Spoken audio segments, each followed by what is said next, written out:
I'm Robert Taylor from the UK. I'm a lawyer and a writer, and I was FSE president from 2015 to 2019. I'm a comedy writer for television, mainly the BBC, and often for children. At the start of my career, I was involved with a show called Chucklevision, which was a sort of slapstick comedy. And more recently, I've been involved with a program called Monty & Co., which tells the adventures of a hysterical wallaby.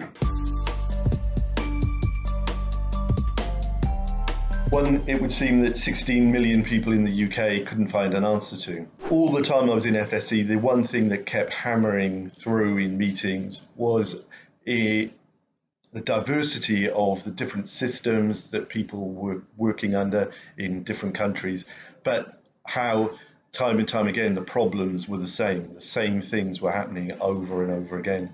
And the European discussion is essential for that. We need to talk to each other. It's necessary to do it in Europe because that was the only place people would listen to us. I could go to the UK government and talk about authors' rights and they'd have no interest whatsoever, and I think that goes for a lot of other places around Europe. But at least with the EU Commission, you could talk to them and they would listen, they would have some interest in what you had to say. The change is that we now have a European copyright directive that specifically refers to authors' remuneration, and that's the first time that that has happened in a Copyright Act, as far as I know, ever. That it would talk about rights and so on, but it would never actually deal with the fundamental of how do you get money into writers' pockets. I think it's too early to say what the strengths and weaknesses are. We've got it there now and we have to fight like hell to make it work. I know there were people who thought we should have held out for something stronger, but what we were offered was something that we felt that could actually work, that we could get it through, and it was better to get that through.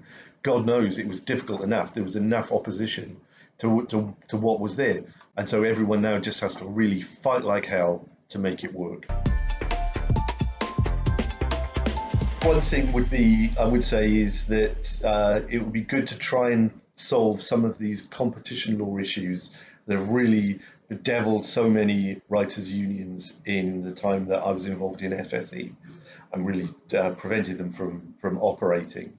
We're faced with these disruptive platforms, the Netflix, they are throwing money into the industry, but it's not entirely clear to me that the way they operate is going to be favourable to writers, and that even the fantastic fees that they allegedly pay, when you work it all out, are really not that great. So I think dealing with those when we don't have the strength of union like the WGA in America and we lack other forms of protection is going to be something that we really need to deal with. The vision, I think, is more clouded because we face strange groups of enemies, the big tech companies in alliance with anarchist parties like the pirate party, as we saw in the copyright directive. And, they're a pretty strange and powerful bunch of people to be aligned against. People who think that they just want to make as much money out of us as possible, and people who think that they can get everything for nothing. It's hard to get our voices across, so we have to push authors' rights up the agenda and into the public space as much as we can, whenever we can.